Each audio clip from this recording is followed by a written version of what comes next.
നിൽക്കാൻ പറ്റുന്നില്ല മദ്രാസിൽ. കാര്യം ഇൻസ്റ്റിറ്റ്യൂട്ട് പഠിക്കുമ്പോഴും പൈസ വീട്ടിൽ നിന്ന് വരുന്നു, അത് കഴിഞ്ഞിട്ട് പിന്നെ ചാൻസ് അന്വേഷിച്ച് നടക്കുമ്പോഴും പൈസ വരുമ്പോൾ എൻ്റെ റേഷൻ കട്ടായി.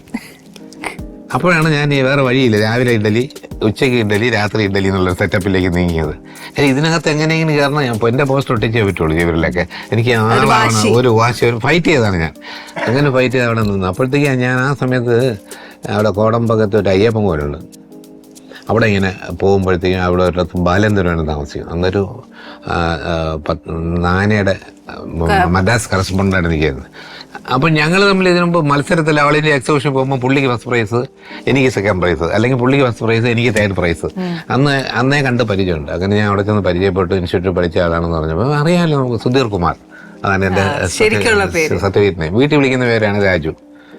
അപ്പം പറഞ്ഞു ഞാൻ ഒരു ബുക്ക് എഴുതി വെച്ചിട്ടുണ്ട്, 200 പേജ് ബുക്കിൽ എന്നെ കാണിച്ചു. എൻ്റെ പേര് പരമു. ഇതെന്തെങ്കിലും സിനിമ എടുക്കുമ്പോൾ നീ ആയിരിക്കും അതിൽ അഭിനയിക്കുന്നത്. അപ്പോൾ ഞാൻ പറഞ്ഞു ആര് ഡയറക്റ്റ് ചെയ്യും? ഞാൻ ഡയറക്റ്റ് എല്ലാ പിന്നെ ആര്, അങ്ങനെയല്ലേ നിനക്ക് അഭിനയിക്കാൻ പറ്റുള്ളൂ എന്നൊക്കെ പറയുന്നത്.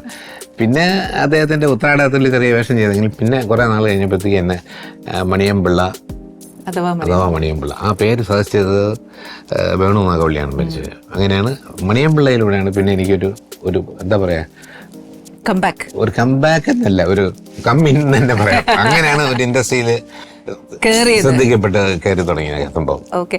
അപ്പൊ അന്നുണ്ടായ സുഹൃത്ത് ബന്ധങ്ങളും ഇന്നും രാജേഷിന്റെ സുഹൃത്ത് ബന്ധങ്ങൾ സൂക്ഷിക്കുന്ന വളരെ, അതിന് ഒരു കോംപ്രമൈസും സായിച്ചേട്ടന് ഇല്ല. ഇപ്പോഴും ഒരു നെടും തൂണാണ് ശരിക്കും. എല്ലാവരുമായിട്ടും ഞാൻ പറഞ്ഞില്ലേ സാർ, രാജേഷിന്റെ ക്യാരക്ടർ കൊണ്ടാണ് അത് അങ്ങനെ ഒരു നിലനിർത്താൻ പറ്റുന്നത്. സുഹൃത്ത് ബന്ധങ്ങൾ എങ്ങനെയാ രാജേട്ടാ? ഞാൻ എല്ലാവരുമായിട്ടും വലിയ കമ്പനിയാണെങ്കിലും ഈ അന്നുള്ള ഒരു സിംഗിൾ ചായയെങ്കിലും വാങ്ങിച്ചു തന്ന ആളെ ഞാൻ ജീവിതത്തിൽ മറക്കത്തില്ല. അങ്ങനെ ഒരു ബന്ധം മെയിൻറ്റെയിൻ ചെയ്യുന്ന ആളാണ് സംഭവം. അന്ന് തൊട്ടേ എൻ്റെ ഏറ്റവും നല്ല, ഏറ്റവും സിനിമയിലെ ഏറ്റവും അടുത്ത സുഹൃത്ത് എന്ന് പറയുന്നത് കുഞ്ചനാണ്. കുഞ്ചൻ. കാര്യം ഞാൻ അന്ന് മദ്രാസിലെ ഉമ്മാരാജിയിലൊക്കെ താമസിക്കുമ്പോൾ എൻ്റെ അടുത്ത് ഒന്ന് പറഞ്ഞു, ഇങ്ങനെ RS റോവിൻ്റെ ഒരു പടമുണ്ട്, കുഞ്ചനെ വിളിച്ചാണ്. കുഞ്ചൻ മൈസൂരിൽ ഏതോ പടത്തിനുണ്ട്, അവിടെ പോയി അഭിനയിച്ച തിരക്കില്ലാത്ത വേഷം, ഒരു 100 രൂപ കിട്ടും എന്ന് കുഞ്ചൻ പറയും. പിന്നെ കുഞ്ചൻ ഷൂട്ടിങ്ങിനൊക്കെ പോയിട്ട് വരുമ്പോഴത്തേക്കും ഇയാൾക്ക് ചേരും എന്നൊക്കെ പറഞ്ഞിട്ട് ഒരു ടീഷർട്ട് ഒക്കെ വാങ്ങിച്ചിട്ടും. അന്ന് തൊട്ടുള്ള ബന്ധമാണ് ഇപ്പോഴും. കുഞ്ചനെ കൊച്ചിൻ എനീഫയാണ് അവിടെ പരിചയപ്പെടുത്തുന്നത്. ഞാൻ ആ ലോഡ്ജ് ചെന്നപ്പോൾ അവിടെ കൊച്ചിൻ എനീഫയും ഡയറക്ടർ കമ്മൽ ഇവരെല്ലാം താമസമുണ്ട്. അപ്പോൾ അങ്ങനെ പരിചയപ്പെട്ടാണ്. അനീഫന്റെ വളരെ ഫ്രണ്ടാണ്.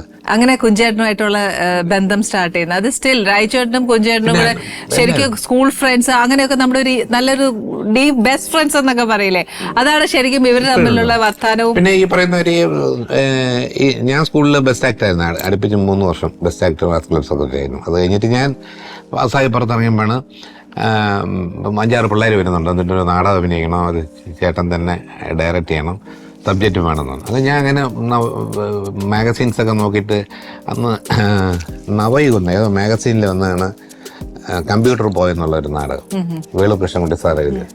അങ്ങനെ അത് മോഹൻലാലും 6-7 പിള്ളേരായിരുന്നു. അങ്ങനെ ഞാൻ തന്നെ നാടകം ഡയറക്റ്റ് ചെയ്ത് മോഹൻലാലിന് മേക്കപ്പ് ചെയ്തത് ഞാനാണ്.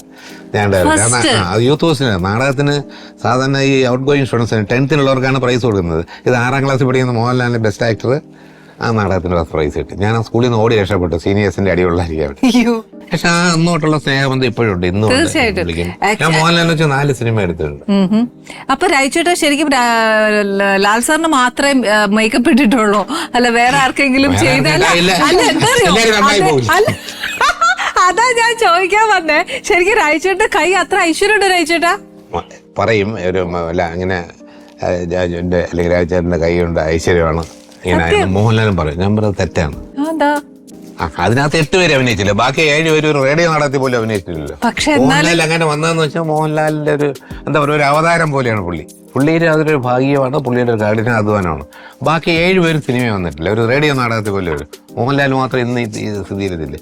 അത് മോഹൻലാലിനെ ദൈവം കൽപ്പിച്ചു കൊടുത്ത സംഭവമാണ്, അല്ലാതെ മണിയമ്പിള്ള രാജേച്ചോണ്ടോ ഡയറക്ടർ. പക്ഷെ എന്നാലും ആ കൈക്കൊരു ഐശ്വര്യം ഉണ്ടെന്ന് ഞങ്ങൾ വിശ്വസിക്കുന്നുണ്ട്. സത്യം നിങ്ങൾ വിശ്വസിക്കാം. പക്ഷെ അപ്പൊ ഞാൻ പറയായിരുന്നു, ഇങ്ങനെ ഈ നല്ല ഫുഡ് ഉണ്ടാക്കും. എൻ്റെ ഇപ്പോഴും അഭിമാനപൂർവ്വം പറയും, ഏറ്റവും നല്ല ഫുഡ് ഉണ്ടാക്കി കൊടുക്കുന്ന കമ്പനി എൻ്റെ സിനിമയാണ്. 13 സിനിമ എടുത്തിട്ടുണ്ട്, അതെല്ലാത്തിലും ഉഗ്ര ഫുഡായിരിക്കും. അതായത് 11 മണിക്ക് ഞാൻ പറയാറുണ്ടല്ലേ, ഒരു ഹീറോ ഒരു ഓറഞ്ച് ജ്യൂസ് കുടിച്ചെങ്കിൽ എൻ്റെ സെറ്റിൽ എല്ലാവരും കുടിച്ചിരിക്കും. എല്ലാവരും കൊഞ്ഞ വഴിയോട് ഹീറോ സാർക്ക് അങ്ങനെ പരിപാടിയില്ല. ഉണ്ടെങ്കിൽ എല്ലാവരും കൊടുക്കും, ഇല്ലെങ്കിൽ ഇല്ല.